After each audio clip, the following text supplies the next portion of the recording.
यह सुनिए दोस्तों, आज की कहानी है महाभारत के 4 रहस्यमयी पक्षी। क्या आपने कभी इनके बारे में सुना है? नहीं सुना ना? तो जरा ध्यान से सुनिए, क्योंकि आज जो आप जानने वाले हैं वो सच में आपको हैरान कर देगा। 4 पक्षी, लेकिन ज्ञान इतना गहरा कि आर्षि मुनि भी चुप रह गए। इन चारों ने महाभारत के वो रहस्य बताए जिनके उत्तर खुद युगों तक कोई नहीं दे पाया। तो आइए कान लगाकर सुनिए ये रहस्यमयी कथा, जो न सिर्फ धर्म और कर्म का संदेश देती है, बल्कि आत्मा के मोक्ष का भी रहस्य छुपाए हुए है। यह कथा साधारण नहीं है। ये कहानी घूमती है महर्षि जैमिनी, महर्षि मार्कंडेय, श्रमिक मुनि और 4 अद्भुत रहस्यमयी पक्षियों के इर्द गिर्द। कहते हैं, इन पक्षियों की वाणी में छुपा था वह अमर ज्ञान जो युगों से मनुष्य समझ नहीं पाया। इन पक्षियों ने न केवल महाभारत के अनसुलझे रहस्यों को उजागर किया, बल्कि यह भी बताया कि कैसे पक्षी रूप में जन्म लेने के बाद भी वे वेदों और शास्त्रों के ज्ञानी थे। महर्षि जैमिनी महाभारत युद्ध और श्री कृष्ण की लीलाओं को लेकर गहरे चिंतन में थे। उनके मन में अनगिनत प्रश्न उठ रहे थे। क्यों हुआ यह विनाश? श्री कृष्ण ने ऐसा क्यों किया? और इस सृष्टि का अंत क्या होगा? उत्तर कहीं से नहीं मिल रहे थे। तब उन्होंने निश्चय किया, इस रहस्य का समाधान केवल किसी महान आर्षि से ही संभव है। वह पहुंचे महर्षि मार्कंडेय के आश्रम में। तभी मार्कंडेय मुनि अपने संध्या वंदन के लिए तैयार हो रहे थे। महर्षि जैमिनी ने विनम्रता पूर्वक उनके चरणों में प्रणाम किया और बोले, हे मुनिवर, मेरे मन में महाभारत युद्ध और श्री कृष्ण के कर्मों से जुड़ी कुछ जिज्ञासाएं हैं। क्या आप मेरी शंका का समाधान करेंगे? तब मुनिवर ने बोला, हे जैमिनी, यदि तुम सच में अपने प्रश्नों का विस्तृत उत्तर चाहते हो तो विंध्याचल पर्वत पर जाओ। वहां 4 रहस्यमयी पक्षी रहते हैं, पंगाक्ष, निवोध, सुपुत्र और सुमुख। वे ही तुम्हारे सारे प्रश्नों का उत्तर देंगे, क्योंकि वे कोई साधारण पक्षी नहीं, वे हैं आचार्य द्रोण के पुत्र। और यहीं से आरंभ होती है वह यात्रा जहां एक ऋषि, 4 पक्षी और सृष्टि के रहस्य एक सूत्र में बंधते हैं।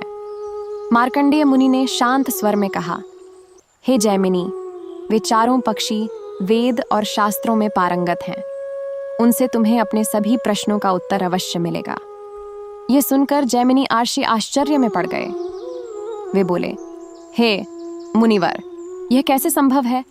पक्षी और द्रोणाचार्य के पुत्र? क्या कोई पक्षी वेदों का ज्ञान रख सकता है? क्या वे मानव भाषा बोल सकते हैं? तब मुस्कुराते हुए मार्कंडेय मुनि ने कहा, हे जैमिनी, तुम्हारे इन प्रश्नों का उत्तर एक अद्भुत कथा में छिपा है।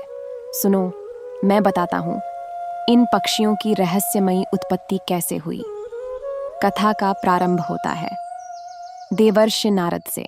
एक बार नारद जी पहुंचे अमरावती, जहां देवेंद्र इंद्र ने उनका आदरपूर्वक स्वागत किया।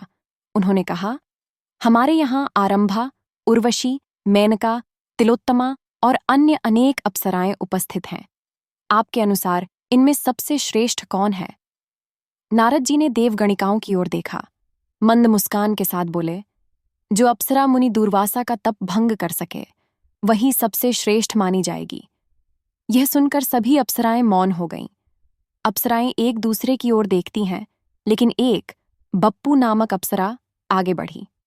बप्पू अप्सरा ने बोला, मैं मुनि दुर्वासा का तप भंग कर सकती हूं।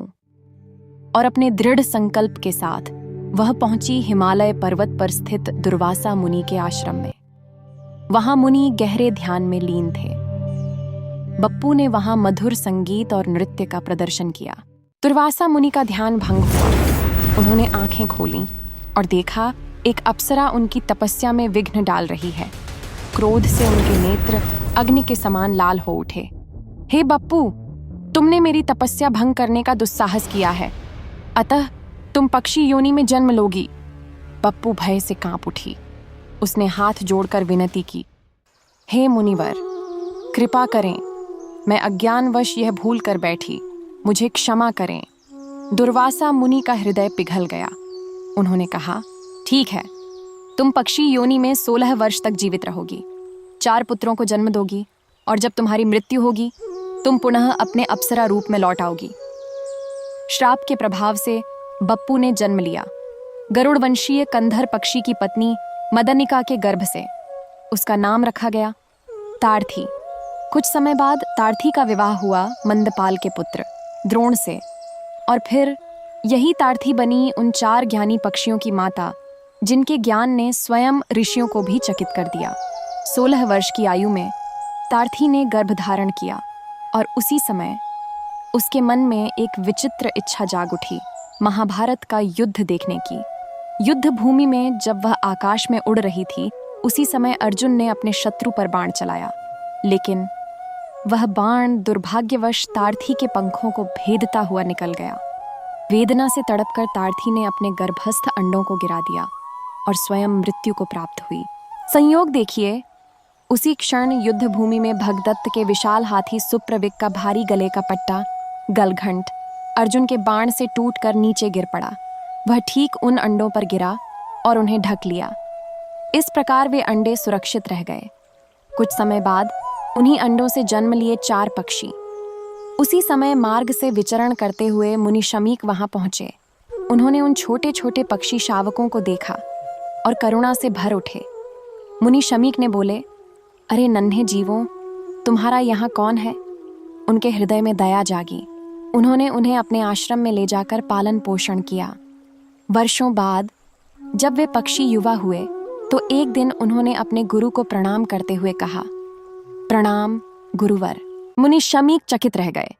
वे बोले, तुम पक्षी होकर मनुष्यों की भाषा कैसे बोलते हो? तब चारों पक्षियों ने एक साथ सिर झुकाकर कहा, हे गुरुवर, हमारे इस रूप के पीछे एक पुरानी कथा है। प्राचीन काल में हम विपुल नामक तपस्वी आशी के पुत्र थे। हमारे पिता ने हमें आदेश दिया था, पितृ ऋण चुकाने के लिए तुम इंद्र के आहार बनो, लेकिन हमने इनकार कर दिया। इससे क्रोधित होकर हमारे पिता ने हमें पक्षी होने का श्राप दिया, परंतु उन्होंने एक उपाय भी बताया कि जब महर्षि जैमिनी आकर तुमसे अपनी शंकाओं का समाधान पूछेंगे, तभी तुम इस पक्षी योनि से मुक्त हो जाओगे। यह सुनकर मुनि शमीक ने कहा, तुम सब विंध्याचल पर्वत पर जाओ, वहीं अपने नियत समय की प्रतीक्षा करो। और कुछ समय बाद वही हुआ। महर्षि जैमिनी विंध्याचल पहुंचे। वहां उन्होंने देखा 4 पक्षी वेदों का पाठ कर रहे हैं। आश्चर्य से अभिभूत होकर जैमिनी ने उन्हें प्रणाम किया और विनम्रतापूर्वक कहा, हे ज्ञानी पक्षियों, मेरे मन में कुछ शंकाएं हैं, कृपया उनका समाधान करें।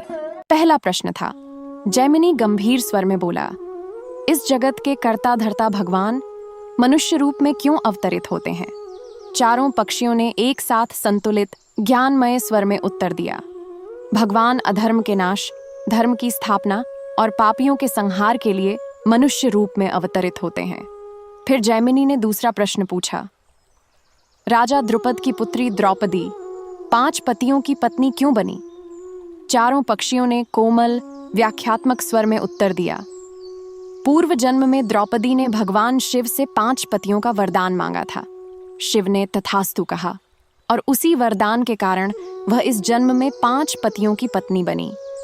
और इस तरह एक आशी और 4 पक्षियों के बीच ज्ञान और रहस्य का संवाद आरंभ हुआ, जो आज भी महाभारत की सबसे अद्भुत कथा के रूप में स्मरण किया जाता है।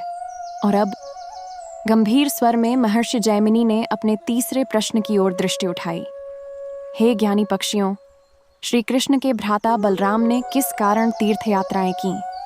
चारों पक्षियों ने एक साथ शांत और स्थिर स्वर में उत्तर दिया, बलराम ने यह निश्चय किया था कि वे महाभारत के युद्ध में न तो पांडवों का और न ही कौरवों का पक्ष लेंगे। उन्होंने तटस्थ रहकर धर्म का पालन किया और उसी तटस्थता के मार्ग पर चलते हुए वे तीर्थ यात्रा पर निकल गए।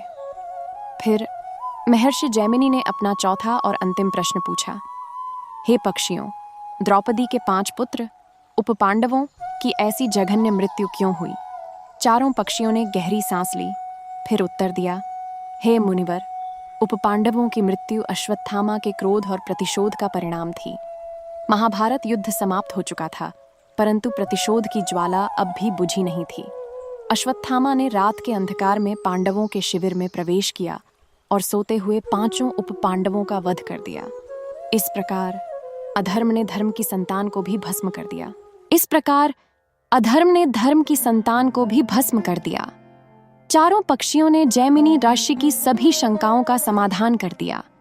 महर्षि जैमिनी ने कृतज्ञ होकर उन्हें प्रणाम किया और बोले, हे ज्ञानी पक्षियों, आपने मेरे मन के अंधकार को प्रकाश में बदल दिया। मैं आपको प्रणाम करता हूँ।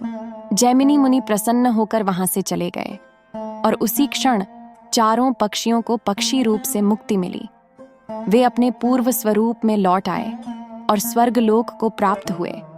यह कथा सिर्फ जैमिनी ऋषि की शंकाओं का समाधान नहीं करती, बल्कि यह भी सिखाती है कि धर्म, कर्म और ज्ञान ये तीनों युगों युगों तक जीवित रहते हैं।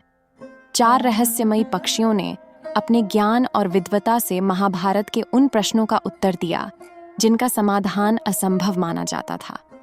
इस कथा में जीवन का सार छिपा है, कर्म का रहस्य है और मोक्ष का मार्ग भी।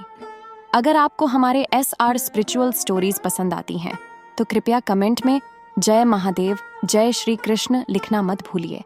साथ ही चैनल को सब्सक्राइब करके हिंदू धर्म और इसकी संस्कृति को और फैलाने में हमारी मदद करें। अगर आप किसी कहानी को सुनना चाहते हैं तो कमेंट बॉक्स में लिखें। हम कोशिश करेंगे कि अगले एपिसोड में आपकी पसंदीदा कहानी जरूर पेश करें। तो जुड़े रहिए। आपका दिन शुभ और मंगलमय हो। जय श्री कृष्ण, जय शिव शंभू।